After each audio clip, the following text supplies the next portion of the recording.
Bueno, buenos días. Vamos a seguir con la serie en la que estamos, de Hechos. Continuando con el capítulo 3 de la semana pasada, donde hubo el milagro. No sé cuántos estuvisteis y si lo habéis podido escuchar, pero bueno, es un texto conocido, ¿no? Cuando Pedro y Juan se encontraron con un cojo en la puerta de la Hermosa y el cojo estaba pidiendo limosna y Pedro pues lo curó en el nombre de Jesús. Y eso dio pie a una predicación en el pórtico de Salomón. Y justo cuando Pedro está predicando, seguramente un poco avanzada en la predicación, ocurre lo que ahora vamos a ver que nos toca para hoy, capítulo 4. Si queréis buscar en vuestras Biblias, podéis buscar en capítulo 4. Dice así, los primeros 4 versículos. Hablando ellos al pueblo, Pedro y Juan, vinieron sobre ellos los sacerdotes con el jefe de la guardia del templo y los saduceos, resentidos de que enseñasen al pueblo y anunciasen en Jesús la resurrección de entre los muertos. Y les echaron mano y los pusieron en la cárcel hasta el día siguiente, porque era ya tarde. Pero muchos de los que habían oído la palabra creyeron, y el número de los varones era como 5.000. Bueno, seguimos con este texto. De hecho, yo no sé si a ti te inspira o no, pero es como un libro de aventuras. Las aventuras de una iglesia en misión, ¿no? Lo que viven, un milagro, una predicación, y ahora que los meten en la cárcel, que luego salen de la cárcel, que luego lo juzgan. Todo es como, si hicieran una serie de esto sería muy divertido, o muy chulo. Divertido no es la palabra. Se haría muy bien, porque nos hace pensar en cómo los creyentes que conocieron a Jesús, muchos de ellos vivieron su fe en comunidad, cómo predicaban, cómo se tomaban las cosas, ¿no?, de su fe cristiana. Y para mí esa es la pregunta esta mañana. Yo no sé si tú te la haces. ¿Qué podemos aprender nosotros de los creyentes de ese momento, ¿no?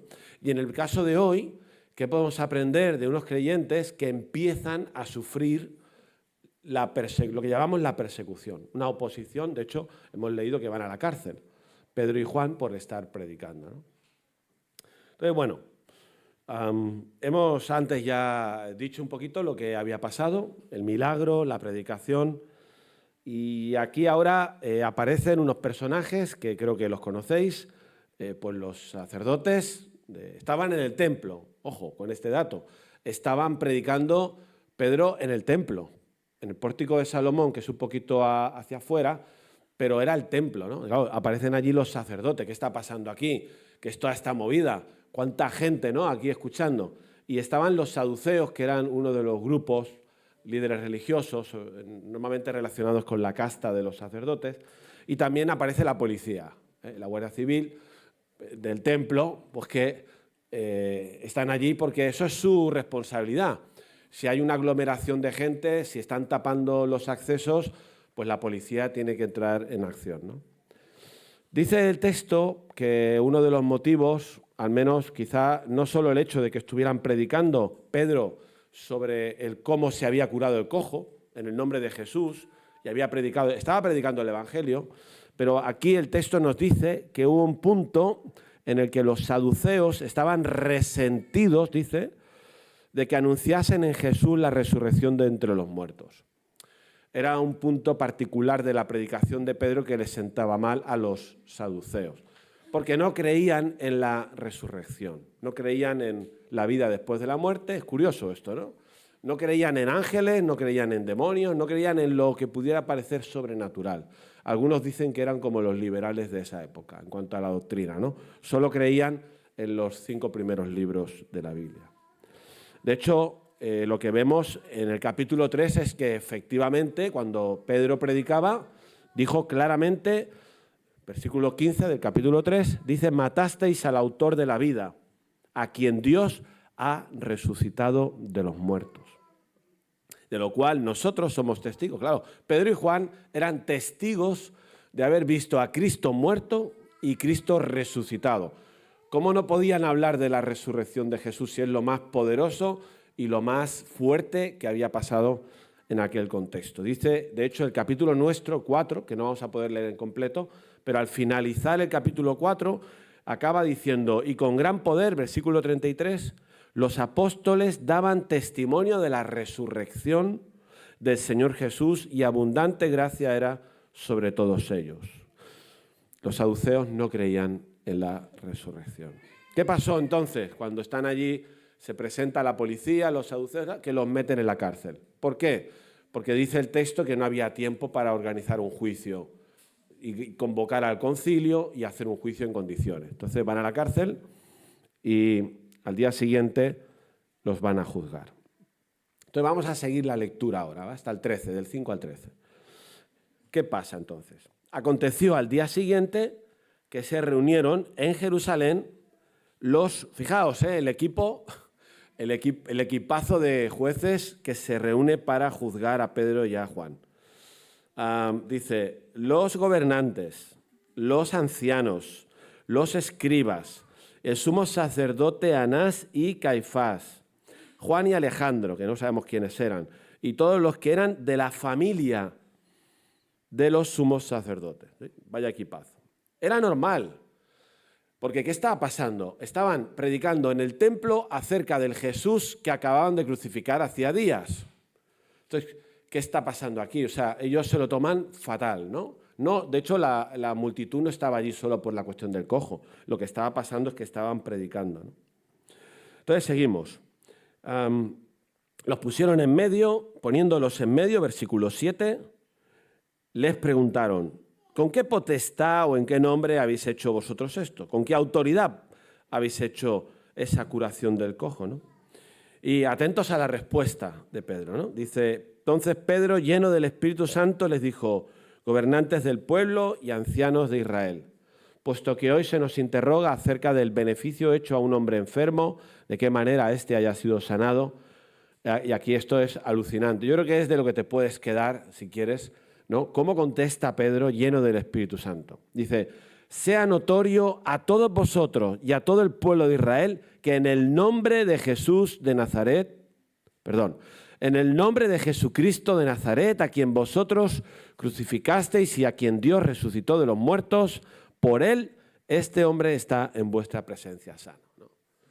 Yo pensaba, si te intentas poner en la piel de Pedro y de lo que estaba pasando allí, tú imagínate 70 o 80 del concilio, tú estás allí en medio, hace semanas que han matado a Jesús, que los habían juzgado una parte de ese mismo equipazo, ¿no? Anás y Caifás estaban también en el juicio contra Jesús.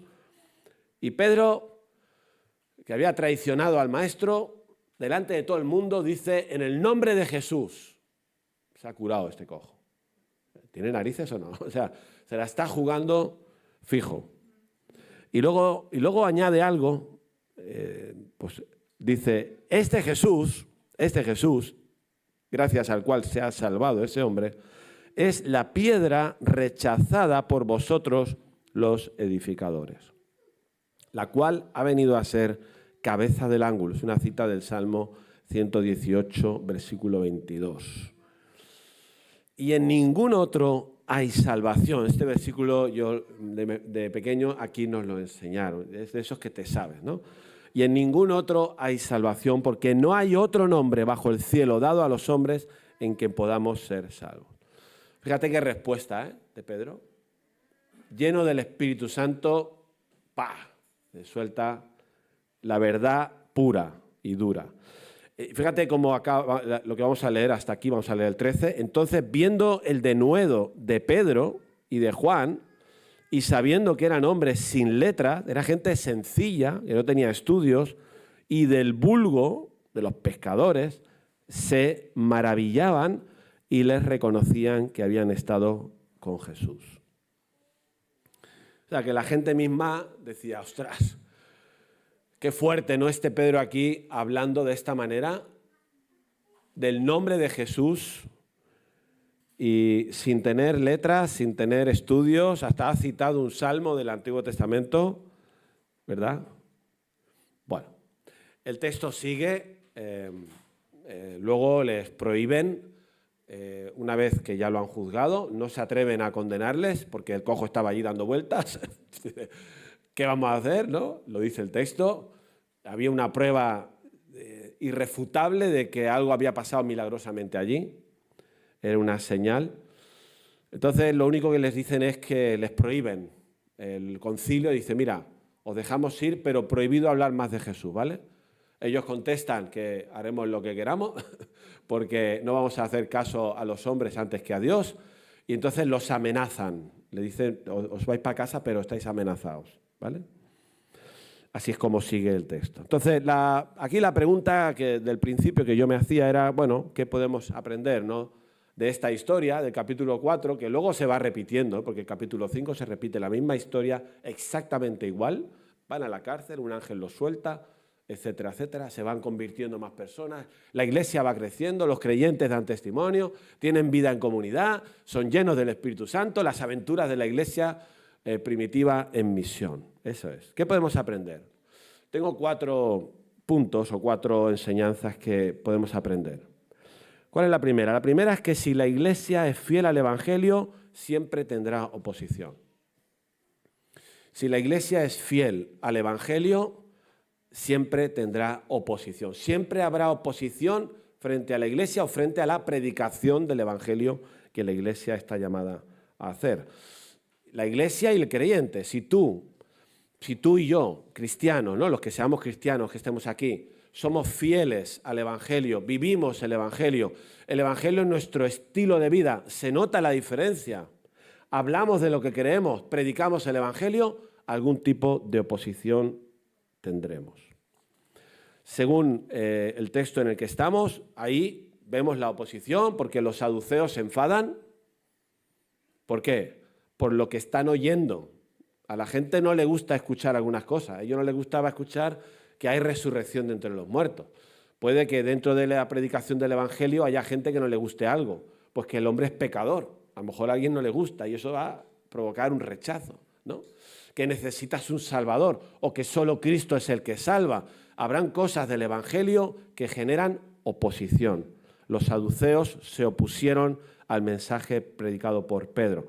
Número 2, los metieron en la cárcel. Lucas no se entretiene mucho en hablar de qué pasó esa noche en la cárcel, pero los metieron en la cárcel. Es por eso que decimos que empieza la persecución aquí.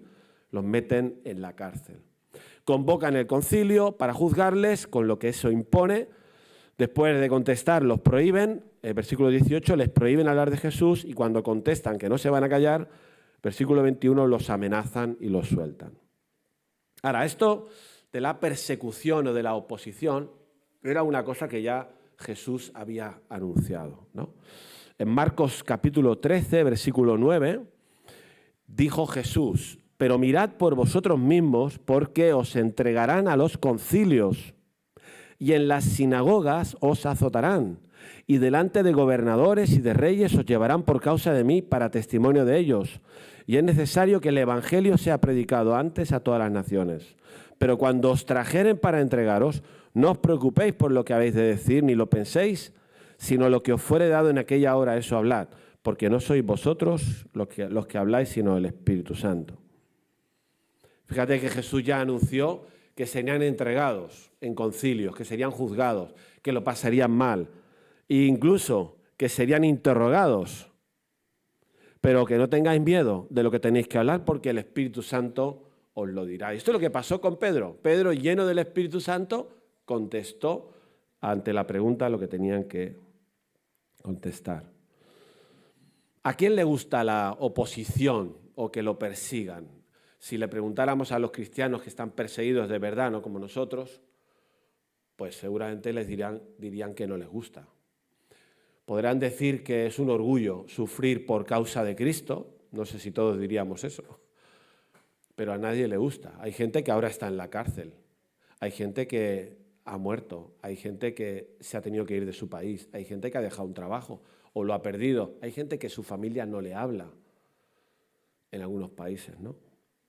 Nosotros quizá no sufrimos nada de todo esto, pero lo que nos enseña esta palabra es que si alguna oposición recibes, algún menosprecio, alguna burla, te han comido el coco, eres tonto, estás retrasado, se distancia la gente de ti porque eres cristiano, etc., es algo normal. La noticia es que es normal. Lo normal es que haya oposición si alguien se comporta según el Evangelio y predica el Evangelio. Lo normal es que haya algún tipo de oposición, algún tipo de persecución. Los creyentes lo tienen que esperar y además con orgullo y gozo, ¿no? Como dijo Jesús en las bienaventuranzas. Bienaventurados los que por mi causa sufren y vituperio, no sé qué. Dice, alegraos porque vuestro galardón es grande en los cielos, ¿no? Jesús lo dijo en su oración, que en el mundo tendréis aflicción. No, en la oración no, pero en el aposento alto, en el mundo tendréis aflicción, pero confiad, yo he vencido al mundo. Ahora, una pregunta que nos podemos hacer a nosotros de reflexión en este punto es si nosotros estamos sufriendo algún tipo de oposición. Si podemos aprender de aquella iglesia que empezaron a sufrir la oposición, la persecución, ¿a nosotros nos está pasando algo de eso? ¿O no?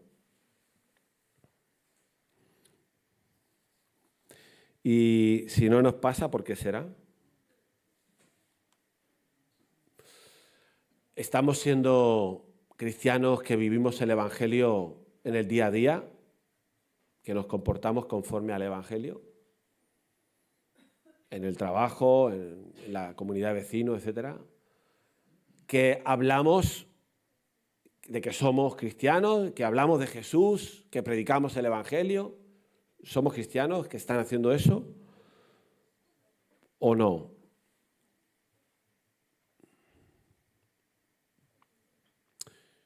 ¿No será que no tenemos ningún tipo de oposición porque nos comportamos de la misma manera que todo el mundo y no abrimos la boca? ¿Hemos abrazado la comodidad y la cobardía? ¿Preferimos que nadie nos diga nada malo por ser cristiano, que la gente se distancie de nosotros? ¿No queremos perder amistades, etcétera? Son preguntas que nos podemos hacer porque lo cierto es que el mismo Jesús dijo, no es solo la experiencia de esta iglesia primitiva, Jesús dijo que es lo normal, que vais a tener aflicción, y que os van a entregar, en el caso de la primera iglesia, iban a ser entregados. Es curioso que los religiosos no se estaban enterando de la película, porque metieron a Pedro y Juan en la cárcel, pero ¿cuántos predicadores habían sueltos por el pueblo? 5.000 recién convertidos. Estaban por ahí. Tú imagínate, 5.000 de este día y 3.000 de Pentecostés, ¿cuántos son? 8.000 es la población entera de Santa Coloma de Cervello. Fuerte, ¿eh? El mensaje del Evangelio. Qué poderoso es el mensaje del Evangelio cuando se predica de la manera que se tiene que predicar, completamente, sin quitarle nada. Fíjate el poder del Evangelio y del Espíritu Santo obrando, que 8.000 personas que eran judías dejaron de serlo para abrazar la fe cristiana. Así que ya era, como dice Moisés Peinado en su predicación sobre este texto, que la he estado escuchando porque tiene una serie, dice, aquello era ya imparable. Ya podían hacerle un juicio a Pedro y a Juan, meterlos en la cárcel, cortarles la cabeza. Ya habían 8.000 locos hablando de Jesús y jugándosela. Locos, entenderme bien la palabra. Que se la jugaban. Digo locos porque se la jugaban. Luego vino la persecución, llegaron a Samaria, los creyentes se esparcieron, el Evangelio siguió por todo el Imperio Romano y se cumplió lo que estaba previsto que se cumpliera. Que el Evangelio llegó a Jerusalén, Judea, Samaria, hasta el último de la tierra. Hay una segunda cosa que podemos aprender de los creyentes. Uno, hemos dicho, pues que hay que estar dispuestos a recibir oposición o persecución de algún tipo, que es lo normal. Y nos tenemos que hacer la pregunta de si no la recibimos, ¿por qué es? La segunda es que para poder predicar el Evangelio y superar la oposición, en este momento había oposición, o sufrir la persecución, tenemos que ser llenos del Espíritu Santo. Esta es la segunda gran enseñanza esta mañana, quizá de las más importantes. tenemos que ser llenos del Espíritu Santo. ¿Estás lleno del Espíritu Santo? ¿Crees que la iglesia nuestra, los creyentes, nosotros mismos, tú y yo, somos llenos del Espíritu Santo? ¿Hoy estamos llenos del Espíritu Santo? ¿Cómo se puede saber eso? Ahora veremos. Fijaos que cuando empieza el juicio y le preguntan a Pedro y a Juan, ¿con qué autoridad hacéis esto? Versículo 8, ¿qué dice? ¿Qué dice el versículo 8? Dice, entonces Pedro, lleno del Espíritu Santo, dijo. O sea, lo que Pedro dijo, lo pudo decir porque estaba lleno del Espíritu Santo. Esta es una enseñanza fundamental. No es una experiencia de la primera iglesia primitiva o una enseñanza para pastores y misioneros, etcétera. No, es una enseñanza para todos los creyentes. Cualquier creyente, lo normal es que esté lleno del Espíritu Santo. Pedro estuvo lleno del Espíritu Santo. Y cuando acaba nuestro texto, cuando acaba el texto que no hemos leído, que entonces ya una vez resuelto el concilio y vueltos a casa y comparten la noticia de lo que había pasado, se ponen a orar, ¿verdad que lo ha dicho Efra, no? Se ponen a orar juntos y ¿sabes cómo acaba esa oración? Versículo 31. Cuando hubieron orado, el lugar en que estaban congregados tembló y todos fueron llenos del Espíritu Santo. Y hablaban con denuedo la palabra de Dios. Cuando hubieron orado, el lugar tembló y todos fueron llenos del Espíritu Santo. ¿Quiénes son todos? Los que estaban ahí todos, Pedro, Juan, los demás, se fueron llenos del Espíritu Santo. Por eso decimos que hemos de aprender de aquella iglesia que eran llenos del Espíritu Santo. El Espíritu Santo, entre otras cosas, es espíritu de poder. El cojo fue curado. Después de 40 años de estar cojo pidiendo limosna, bueno, igual de niño no, pero después de adulto sí, fue curado. Estaban alucinando con lo del cojo. Cuando Pedro predica, 5.000 personas de tradición judía abrazan a Jesús. Imposible que eso ocurriera, pero ocurrió. ¿Por qué? Por el poder del Espíritu Santo. ¿Quién convenció a aquella gente? ¿Quién puede convencer a alguien como un judío criado en el judaísmo toda su vida, que acaban de matar a Jesús hace poco entre todos? ¿Quién puede hacer algo así? El Espíritu Santo. ¿Quién podía dar valor a Pedro para enfrentarse a la multitud y que le importara poco su vida? Alguien lleno del Espíritu Santo. ¿Quiénes podían hablar con valor la palabra? Como dice el versículo 31, los que fueron llenos del Espíritu Santo. Si fueron llenos del Espíritu Santo, dice, ¿cuál fue la consecuencia? ¿Cómo saber que somos llenos del Espíritu Santo utilizando el ejemplo de estos hermanos? ¿Cómo saberlo? Por dos cosas. Valor y hablaron con valor, con denuedo valor. ¿El qué hablaron? La palabra, el Evangelio. ¿Cómo puedes saber tú y cómo puedo saber yo que estoy lleno del Espíritu Santo? Si predico. Si no predico, no estoy lleno del Espíritu Santo. Puedo hablar de otras cosas, puedo hablar de la iglesia, puedo cantar aquí que Jesús es todo para mí, pero si yo no predico el Evangelio, yo no estoy lleno del Espíritu Santo. Lo normal es que debemos de estar llenos del Espíritu Santo. Fijaos que el Espíritu Santo vino en Pentecostés, capítulo 2 de Hechos, y fueron llenos del Espíritu Santo. Jesús prometió que el Espíritu Santo lo recibirían todos los creyentes, moraría en ellos y estaría con ellos el Espíritu Santo. El día que nos convertimos, cada uno de nosotros, fuimos bautizados por el Espíritu Santo y normalmente somos llenos también del Espíritu Santo. Una cosa es el bautismo que ocurre ese día y otra cosa es la llenura del Espíritu que puede tener altos y bajos.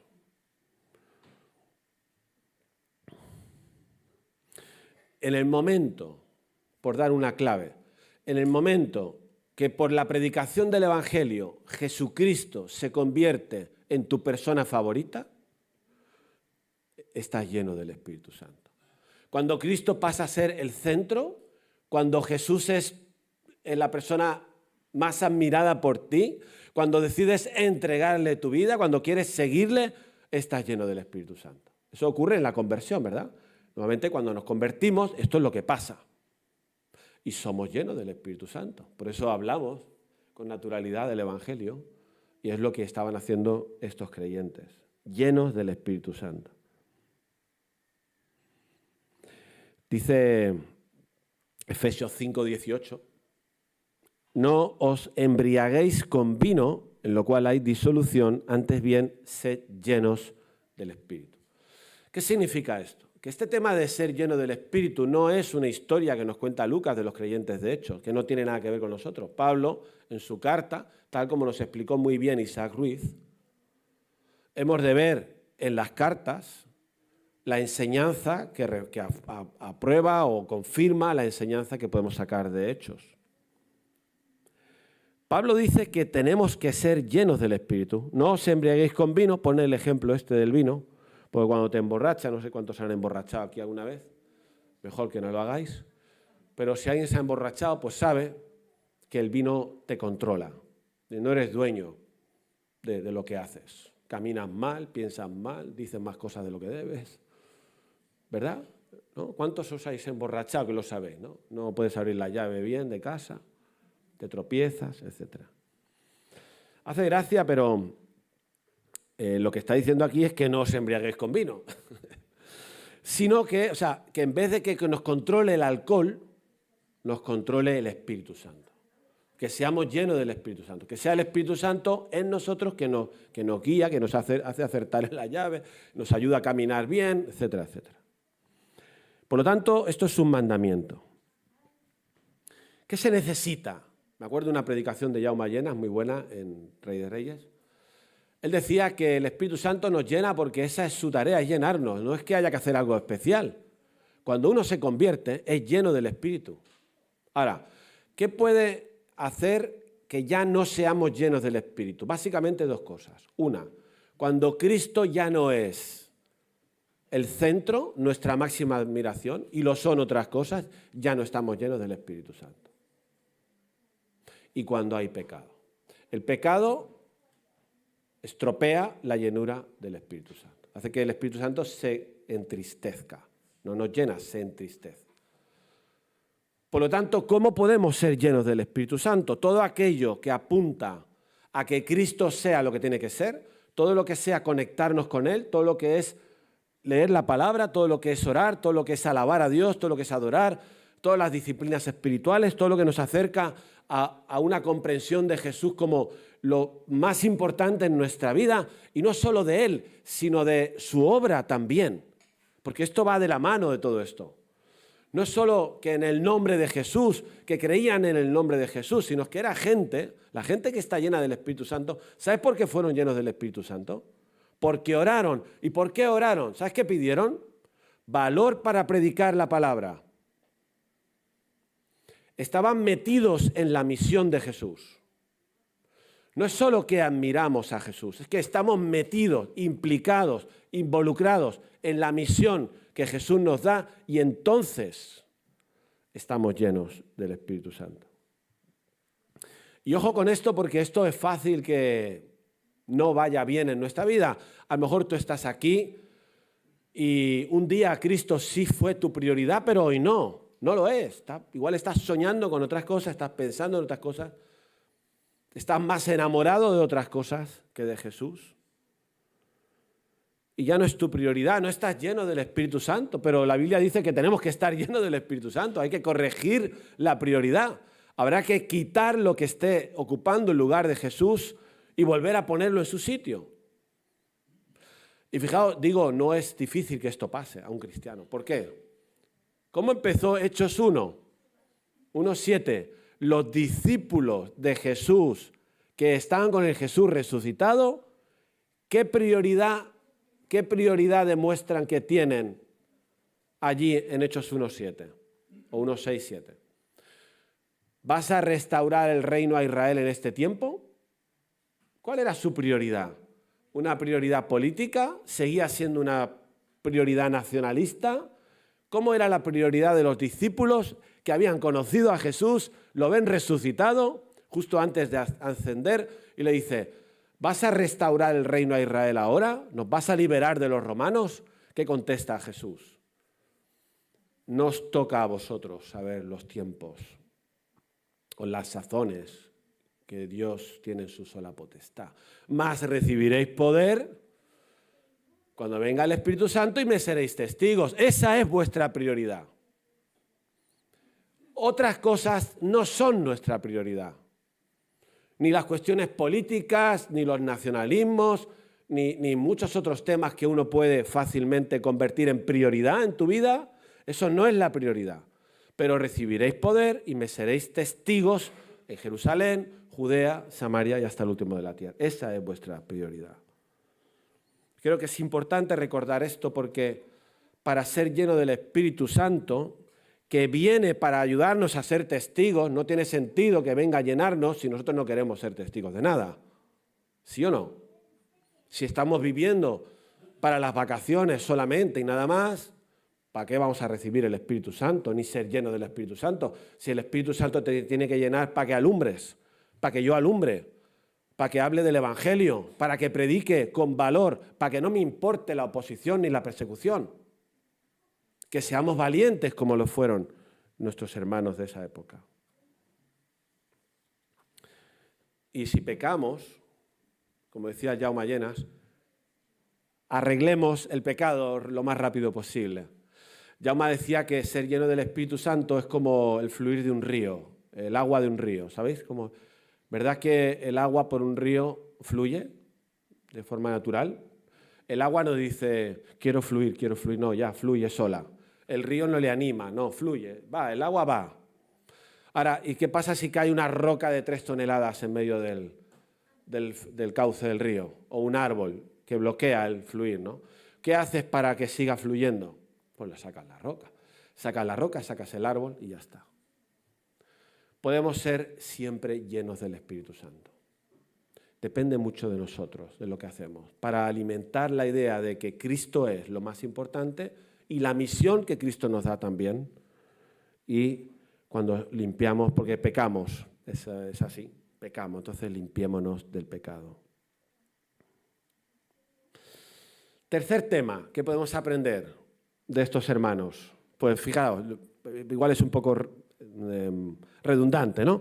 Dice, cuando somos, bueno, digo yo, mis escritos, cuando somos llenos del Espíritu Santo, ya lo hemos visto, pero es como afianzarnos, predicamos el Evangelio completo. Y predicamos solo a Cristo. Antes, cuando teníamos el templo de la vieja manera, que no está como está ahora, los que lo conocíais, ponía ahí afuera, en el vestíbulo, y en muchas iglesias aún lo pone, predicamos a Cristo. Predicamos a Cristo. ¿Y a quién vamos a predicar si no? Pero, ¿no? O sea, si uno es lleno del Espíritu Santo, como Cristo es lo más importante en tu vida, ¿de quién vas a hablar? Pues de Jesús, claro. Vamos a predicar de Cristo. De Cristo, Cristo. ¿Entiendes? Algunos, como aún estamos enamorados de nuestra esposa, pues hablamos de nuestra esposa, de nuestro esposo, de nuestros hijos, los nietos. Hablamos mucho nosotros, hablamos mucho de muchas cosas. Ahora, aquí lo que nos enseñan estos hermanos, que hablaban de Jesús, hablaban de Cristo. Y lo hacían con valor.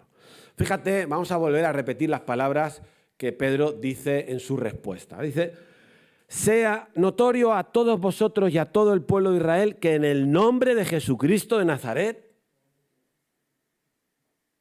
a quien vosotros crucificasteis y a quien Dios resucitó de los muertos, por él, este hombre está en vuestra presencia sano.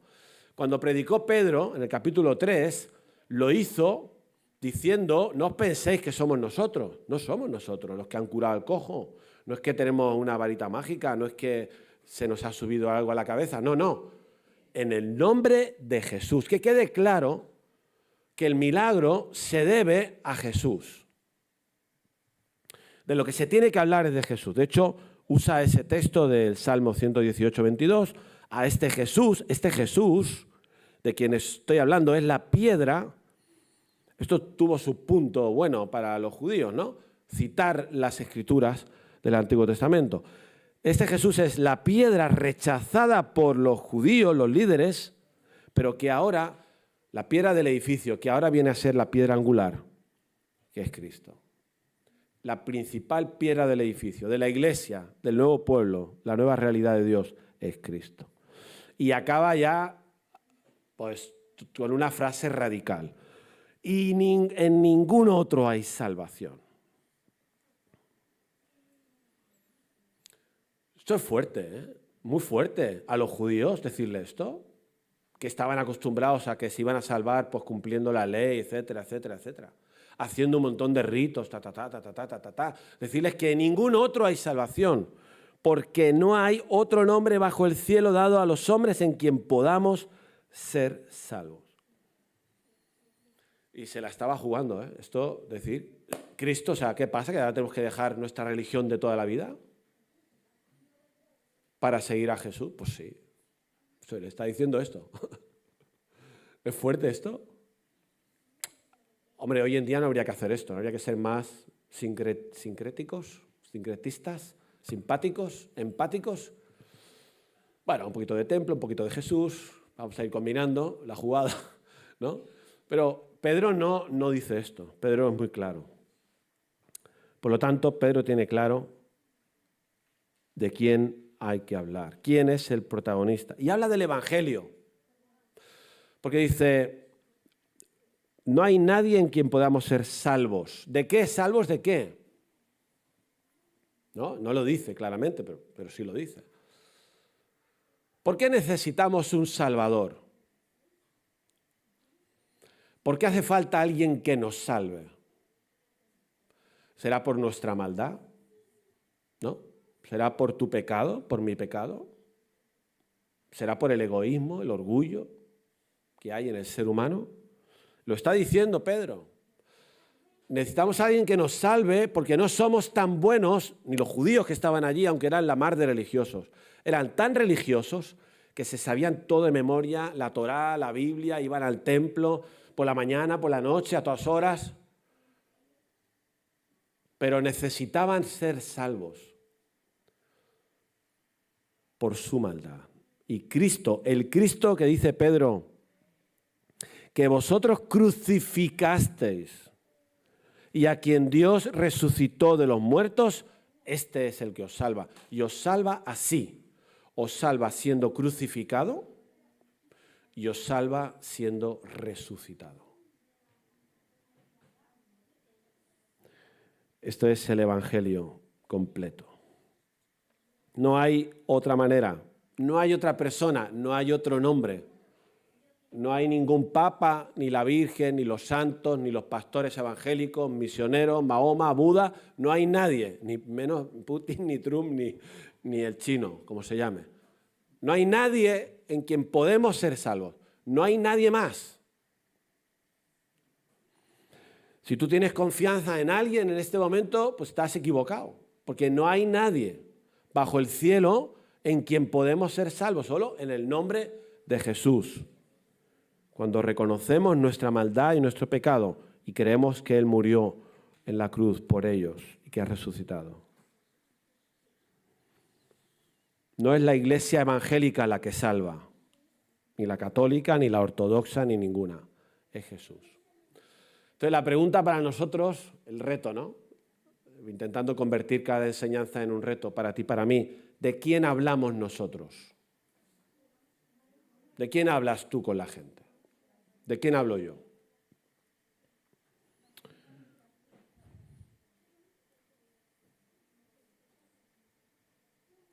Y si no hablamos de Jesús, ¿por qué es? ¿Porque ya no está en el trono de nuestras vidas?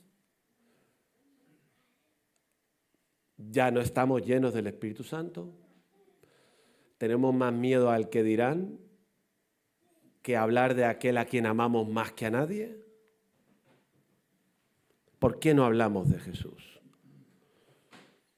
Muchas veces hablamos de la iglesia evangélica, de la obra social, de que Cristo ha cambiado nuestra vida. Yo no lo veo, bueno, eso está bien dicho. Pero, o de lo buenos que somos, o de que hemos cambiado, O predicamos el evangelio de que Dios puede cambiar tu vida y hacerla mejor. Pero se trata de hablar de Jesús. O sea, las personas tienen que creer en Jesús. Tú tienes que creer en Jesús, no en la iglesia evangélica, ni en los evangélicos, ni en los pastores. Que luego pasa lo que pasa, y este último verano está pasando cosas, y se nos caen los líderes del pedestal y la fe truntolla. Pero hemos de saber en quién hemos creído. Yo no creo en ninguna persona normal. Creo en Cristo, ¿no? Tú también, ¿no? Creemos en Jesús. Y el evangelio que predicamos tiene que hablar de todo lo que tiene que hablar, como Pedro habló. Como Pedro habló en su predicación del capítulo 3 y en su predicación del capítulo 2. Si hay que señalar el problema de la maldad, habrá que señalarlo en algún momento. No digo que haya que ir ahora a salir a la calle y hablar de vecinos, Marianao, pecadores todos. No, no se trata de volvernos así, no. Pero se trata de que si nosotros no predicamos el evangelio completo, no se entiende la necesidad de Cristo. Ni se entiende el amor de Dios. A veces queremos ponerle paños calientes nosotros a las cosas, hablar de lo bonito, de la fe. Pero la fe no es bonita, ni Cristo fue a la cruz por algo bonito. Cristo fue a la cruz por mi miseria, y la tuya, y la del vecino, y la de tu amigo. Y si ellos no conocen toda la verdad, todo el diagnóstico, no van a querer conocer al médico, que es el único que les puede salvar. ¿De quién hablamos? ¿De quién queremos hablar?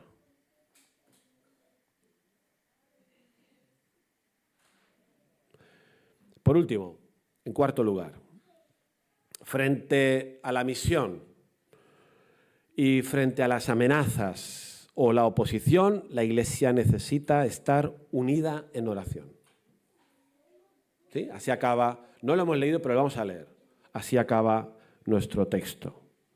Dice así: cuando ya Pedro y Juan son liberados del concilio, del juicio y van para casa, cuando hubieron orado, no, te tienes que ir antes.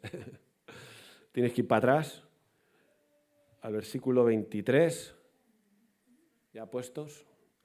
Yo lo tengo aquí. Dice, puestos en libertad, vinieron a los suyos y contaron todo lo que los principales sacerdotes y los ancianos les habían dicho. ¿Quiénes son los suyos? Vinieron a los suyos, a la iglesia, a los que estaban en casa, no estaban en el templo ya, estaban en las casas o estaban en el aposento alto, no sabemos. ¿Y qué, cómo sigue? Pau, ahí. Y ellos, habiendo oído, alzaron unánimes la voz a Dios y dijeron, soberano Señor. ¿Sí? Alzaron, ¿cómo? Unánimes la voz a Dios. ¿A qué Dios? Soberano Señor, tú eres el Dios que hiciste el cielo y la tierra, el mar y todo lo que en ellos hay.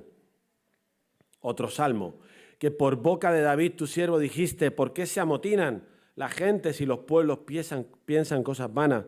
Se reunieron los reyes de la tierra y los príncipes se juntaron en uno contra el Señor y contra su Cristo. Su ungido, el Salmo 2 dice su ungido. Y entonces en la oración, aunque están orando, pero le explican a Dios, quizá Dios no se acordaba, porque verdaderamente esto es verdad lo que ha pasado, lo que estaba profetizado se ha cumplido, verdaderamente se ha cumplido, se unieron en esta ciudad hace semanas contra tu santo Hijo Jesús, a quien ungiste Herodes y Poncio Pilato, con los gentiles y el pueblo de Israel, para hacer cuanto tu mano y tu consejo habían antes determinado que sucediera. Ahora, Señor, mira sus amenazas y concede a tus siervos que con todo denuedo hablen tu palabra, mientras extiendes tu mano para que se hagan sanidades y señales y prodigios mediante el nombre de tu santo Hijo Jesús. ¡Guau! ¡Qué oración!, ¿no? ¿Está? ¿Qué demuestra esta oración? ¿Qué demuestra una oración así? Primero, que conocen a Dios, pero se están fijando en dos cosas en particular de Dios. Muy, muy poderosas y muy necesarias para cualquiera que quiere cumplir la misión de Dios y afrontar la oposición las amenazas y la persecución. ¿Quién es soberano? ¿Quiénes son soberanos? ¿Quién es soberano? ¿Quiénes son? No. ¿Quién es soberano? Soberano Señor. Soberano Señor. ¿Quién es Dios? ¿Qué quiere decir soberano? Quiere decir que el que reina, el que gobierna, el que está en el trono.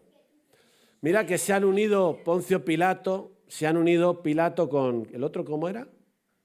¿Lo hemos leído? ¿Herodes?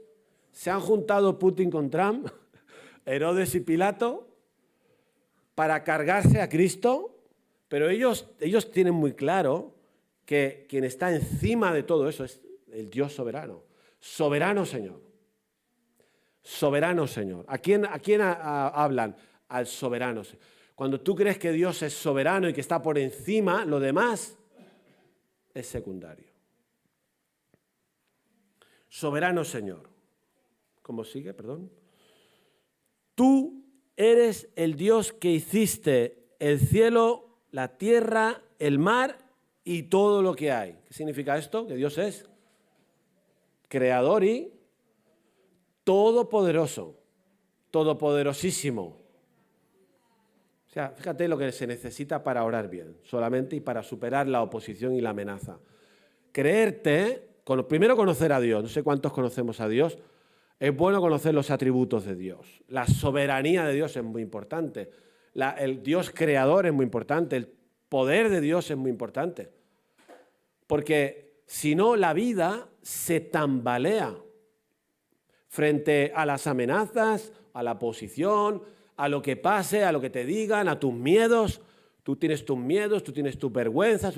Estaríamos atrapados en nuestros miedos si no miramos al cielo y vemos al Dios soberano y todopoderoso. Que fíjate, que lo riza el rizo y dice, porque se juntaron, cita el Salmo de David, Salmo 2, que por boca de David dijiste que esto iba a pasar y ha pasado. Ahora, fijaos, no sé si os habéis dado cuenta la lectura del 28. El 27 dice, verdaderamente se unieron en esta ciudad contra tu santo Hijo Jesús, Herodes, Pilato, los gentiles y el pueblo para hacer, ¿qué? ¿Lo que ellos quisieron? Claro, para hacer cuanto tu mano y tu consejo, ¿el de quién? Del Dios soberano, habían antes determinado que sucediera. ¿No? O sea, ¿quién manda aquí? ¿Quién manda? ¿Quién gobierna? Aunque a lo mejor a ti y a mí no nos lo parezca. Qué interesante esa oración al Dios. Eso te da descanso. Oye, nos pueden meter en la cárcel, pero nos sacan, luego nos pueden cortar la cabeza, que no importa. ¿Qué va a importar? Estamos en manos del Dios soberano. Si Él nos ha dicho que la misión es que prediquemos el Evangelio sin importar las consecuencias. Nuestra vida está en manos del Dios soberano. Y por último, es interesante lo que piden. Oh Dios soberano, líbranos de esta gentuza. No, no dicen esto. Que cesen las amenazas, tampoco. Que nos den un masajito en los pies, tampoco. ¿Qué dice? Les han prohibido hablar de Jesús. Los han amenazado con hablar de Jesús. Pero están llenos del Espíritu Santo. No pueden dejar de hablar de Jesús. Jesús es su pasión. Jesús es el Salvador. No hay otro nombre bajo el cielo. ¿De quién vamos a hablar? ¿Qué piden? Concede a tus siervos que con todo denuedo valor hablen tu palabra. O sea, no se rajan, no se tiran para atrás. Y han visto que la cosa va en serio. Tú no has visto, yo tampoco, a un concilio ahí de gente, el sumo sacerdote con su esto, y el suegro que también estaba allí, el otro el Caifás, y toda la plana mayor. O sea, los han puesto a temblar, Tú y yo, ¿cómo estarías tú y yo allí en el centro del juicio? y que te hayan metido en la cárcel. Tienen autoridad para meterte en la cárcel y lo pueden hacer otra vez. De hecho, en el capítulo 5 lo hicieron otra vez. ¿No? Ahora me he ido. Pero ellos, a pesar de todo, ahora sí, me recupero, a pesar de todo, no quieren dejar de hablar de Jesús. No quieren, no pueden. Les habían prohibido, dice, ¿cómo vamos a dejar de hablar de lo que hemos visto y oído? No puede ser. Hemos visto a Jesús muerto y resucitado. ¿Cómo vamos a dejar de decir eso? Es que tenemos que haceros caso a vosotros antes que a Dios. Eso es un discípulo de Cristo, dispuesto a decir lo que haga falta por Jesús. Nosotros es verdad que no hemos visto a Cristo muerto y resucitado, es verdad que no lo hemos visto. ¿A que no lo hemos visto? Pero sí que hemos visto la obra que Él ha hecho en nuestra vida de salvación, ¿no? No podemos dejar de decir lo que Cristo ha hecho en nuestra vida y de predicar el Evangelio del Cristo crucificado y resucitado, porque eso puede cambiarle la vida a 5.000 más.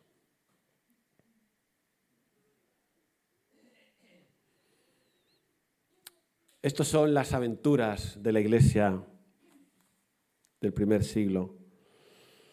Guau, ¿no? O sea, qué experiencia, ¿verdad? Luego sigue, esto sigue, ¿eh? Luego sigue el texto, que vendieron sus propiedades. Luego viene otra historia un poco triste, que el Benjamín le toca la semana que viene. Pero luego siguen los milagros, siguen otra vez la cárcel, el ángel. Ahora, te hago una pregunta, querido hermano, querida hermana, y me la hago a mí, ¿eh?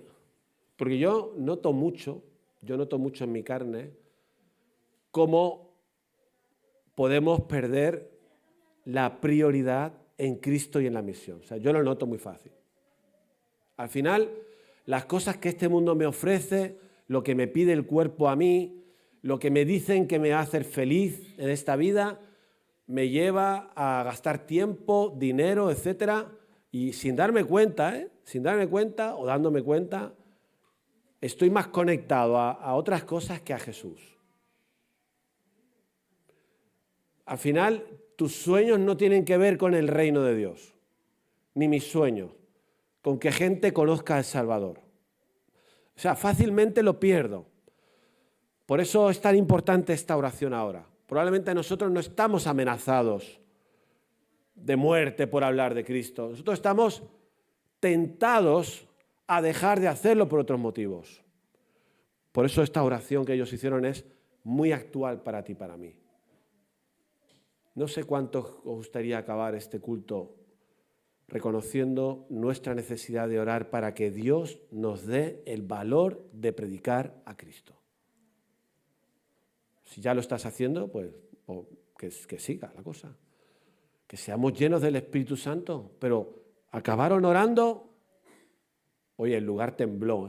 Ahora vamos a orar, ahora se va a temblar el lugar. Claro, la clave está en que nos interese Cristo y su obra, la misión. Si contra eso no... O sea, si eso no es lo que te interesa, no. Ni hay oración que valga, ni somos llenos del Espíritu, o nos arrepentimos de vivir una vida mediocre sin estar llenos del Espíritu Santo y le damos una oportunidad al Señor que nos llena, porque esto ocurre en la vida cristiana muchas veces. Yo muchas veces no he estado lleno del Espíritu Santo. Hasta que he vuelto a alimentar lo que tengo que alimentar y conectarme con quien tengo que conectarme, y entonces he vuelto otra vez. Y al final es después de los fracasos y te das cuenta de que hay que volver al Señor, de que Él es la prioridad, de que la misión es lo que nos ha encomendado y que vivimos para esto y que lo demás es secundario. Todo lo demás es secundario. Todo es secundario. Así somos llenos del Espíritu. Así hablamos la palabra. Así, quizá esta semana Dios te puede usar para llevar a alguien al Evangelio. ¿Por qué no? ¿Por qué no? ¿El poder de quién es? No es tuyo. Eran gente sencilla, gente del vulgo, sin letras. O sea, no hace falta tener aquí unos estudios ni saber mucho, no. Es compartir lo que Dios ha hecho en nuestra vida y predicar el Evangelio y dejar que eso explote. Porque el Evangelio es poder de Dios para salvar. El Evangelio es poder de Dios para salvar. Pues lo dejamos aquí, que el Señor nos ayude, nos siga hablando por medio de esta serie también y podamos hacer lo que hemos de hacer. Señor Efraín, ¿usted va a terminar?